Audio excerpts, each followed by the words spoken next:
Hello friend, नमस्कार।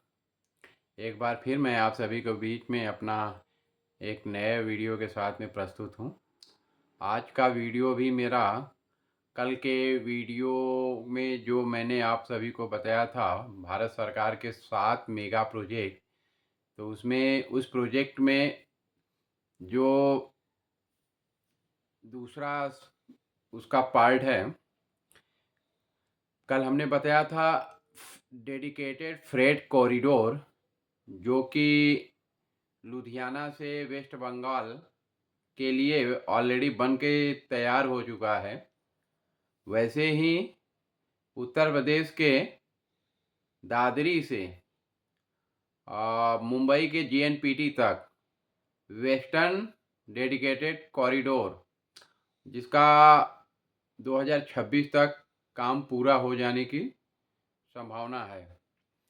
उसी sequence में भारत सरकार की जो दूसरी जो मेगा प्रोजेक्ट है, उसका नाम है विराट रामायण मंदिर।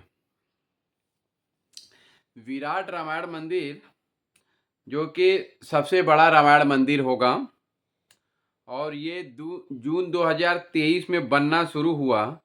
विराट रामायण मंदिर दुनिया का सबसे बड़ा रामायण मंदिर है, जिसमें कंबोडिया के अंकोर वाट, भारत के रामेश्वरम और मीनाक्षी मंदिर जैसी झलक देखने को मिलेगी। इसका लोकेशन है पूर्व चंपारण बिहार। खासियत क्या है इसकी? इसमें 3,76,000 वर्ग मीटर में ये फैला हुआ है, जिसमें इसके 12 ऊंचे शिखर होंगे। 270 फीट ऊंचा इसकी ऊंचाई होगी। 108 1080 फीट लंबा, 1080 फीट लंबा जो है इसका एरिया रहेगा, और 540 फीट चौड़ाई रहेगी। मतलब ये जो मंदिर की ऊंचाई रहेगी वो करीब 270 फीट ऊंचा रहेगा, लंबाई 1080 फीट रहेगी, और चौड़ाई जो है ये 540 फीट रहेगा, जिसपे कि 12 ऊंचे शिखर होंगे। और इसके अंदर में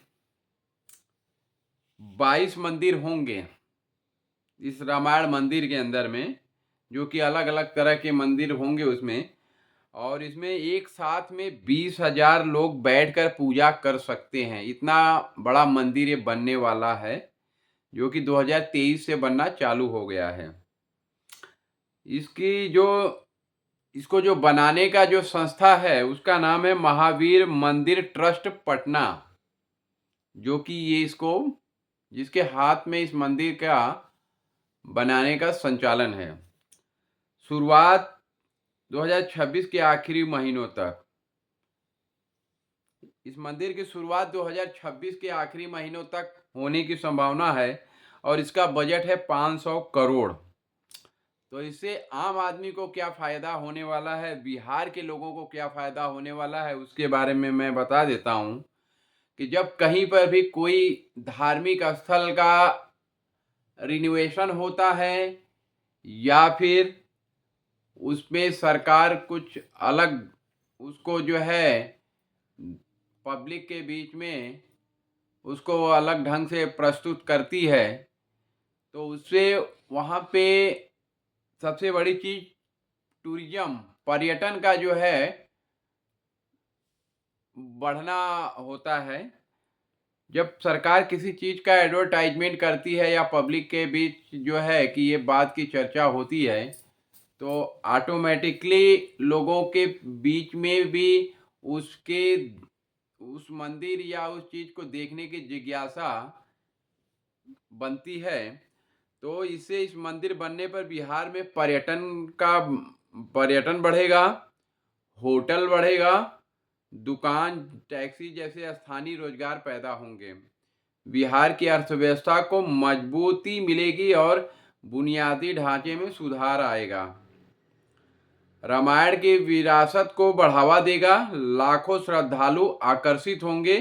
तमिलनाडु से लाया गया दुनिया का सबसे ऊंचा शिवलिंग स्थापित होने से उत्तर और दक्षिण भारत जुड़ेंगे। मतलब यहाँ पे तमिलनाडु से दुनिया का सबसे ऊंचा शिवलिंग भी लाया गया है जो वहाँ पे स्थापित होंगे, जिससे उत्तर और दक्षिण में के लोग एक दूसरे से मिलना जुलना मतलब एक जुड़ाव बनेगा। ये मंदिर अयोध्या जनकपुर रामायण सर्किट का हिस्सा बनेगा। मतलब भारत सरकार की योजना है कि मंदिर का जो सर्कल है वो अयोध्या जनकपुर हो करके रामायण सर्किट का हिस्सा बनेगा। सांस्कृतिक जागरूकता बढ़ेगी और युवाओं को इतिहास से जोड़ेगी। इसमें और आगे क्या है, भारत नेपाल को आध्यात्मिक और सांस्कृतिक रूप से जोड़ने के लिए अयोध्या जनकपुर रामायण सर्किट बन रहा है। इसमें नेपाल का जनकपुर और भारत के अयोध्या चित्रकूट नासिक जैसे 15 स्थल हैं। तो ये भारत सरकार की योजनाएं हैं जो कि इस देश में हमारे हिंदू युवाओं को अपने धर्म के प्रति जागरूक करने के लिए इस तरह के बहुत सारे प्रयोजन किए जा रहे हैं। जैसे इस तरह से कम हमारे जो युवा है हमारे धर्म के बारे में जानेंगे, उनके अंदर में उसको और जानने की जिज्ञासा बढ़ेगी। जब इतने बड़े विकराल रूप में कोई मंदिर बनता है तो हर किसी की एक जिज्ञासा होती है एक बार वहाँ पे विजिट जरूर किया जाए। तो उनके इस प्लान से वहाँ पे बहुत सारे इंफ्रास्ट्रक्चर बन रहे हैं और लोग दूर दूर से वहाँ पे दर्शन करने के लिए जाएंगे। तो उसमें क्या है कि बहुत सारे रोजगार के अवसर प्रदान होते हैं। वहाँ पे जो लोकल दुकानदार हैं उनको फ़ायदा होने वाला, होटल होंगे, गेस्ट हाउस होंगे। तो ये सब चीज़ें वहाँ पे लोगों के आने की वजह से जब बाहर के लोग जाएंगे तो उनको रहने के लिए वहाँ पे जो सुविधाएं चाहिए वो सब सुविधाएं ये लोग प्रोवाइड करेंगे और उसके बदले में उनको पैसे मिलेंगे। तो कहने का मतलब जैसे कि अभी आप कुछ समय से देख रहे हैं, जब से महाकुंभ स्टार्ट हुआ है, मतलब महाकुंभ 2025 में जो खत्म हुआ उसके बाद से उत्तर प्रदेश में एक अजीब तरह का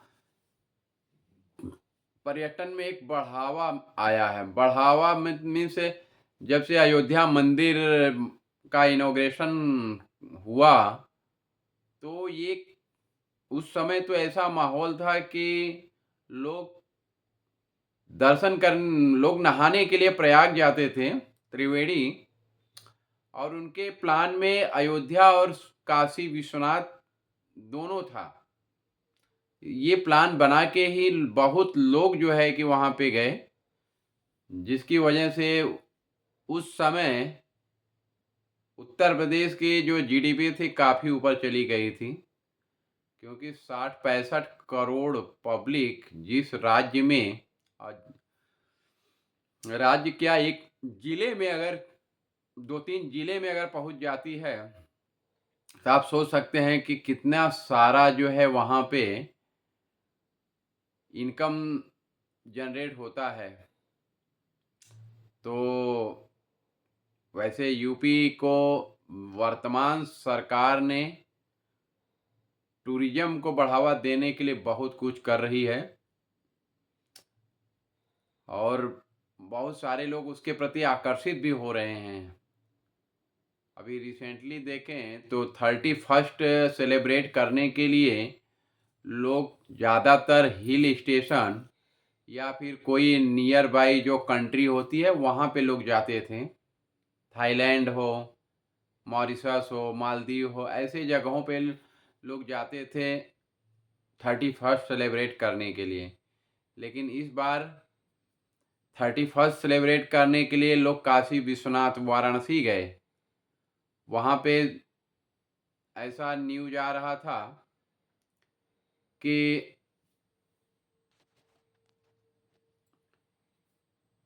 2 किलोमीटर तक लाइन लगी हुई थी भगवान बाबा विश्वनाथ के दर्शन करने के लिए।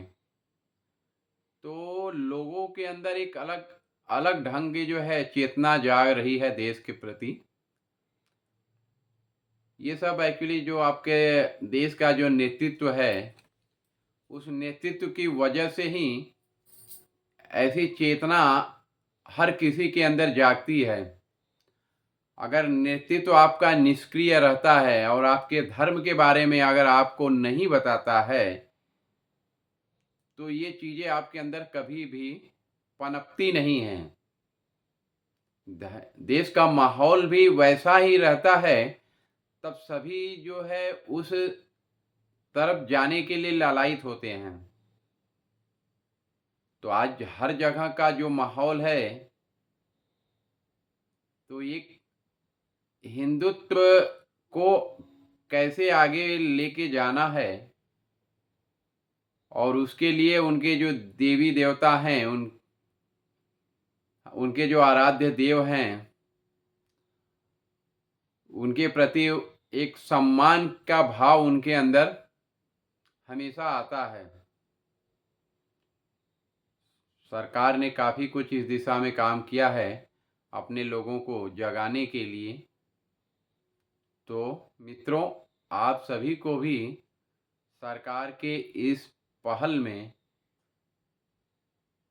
आपको भी आगे बढ़ना चाहिए और हमारे जो धर्म है, वो धर्म के प्रति अपने को आगे बढ़ना चाहिए और अपने आगे आने वाले जनरेशन को भी उस दिशा में ही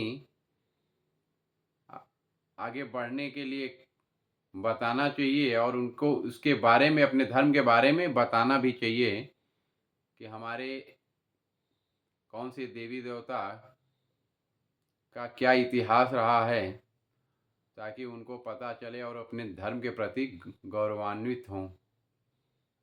मित्रों, भारत सरकार ऐसे बहुत सारे मेगा प्रोजेक्ट लेकर के आ रही है, जिसमें हमारा धर्म भी है, हमारा देश का इंफ्रास्ट्रक्चर सुधर रहा है, जो आगे आने वाले जो हमारी पीढ़ियां हैं, उनके कहीं न कहीं नए रोजगार का सृजन करने में मदद करेगी। तो मित्रों, एक बार फिर मैं आप सभी के बीच में अपना ये वीडियो मैं यहीं पे अंत करता हूँ। आगे कल मैं फिर अपने इसी प्रोजेक्ट को लेकर के, हमने अभी तक 2 प्रोजेक्ट आपको बताए हैं, आगे तीसरे प्रोजेक्ट के बारे में हम आपसे फिर मिलेंगे। तब तक के लिए नमस्कार, धन्यवाद।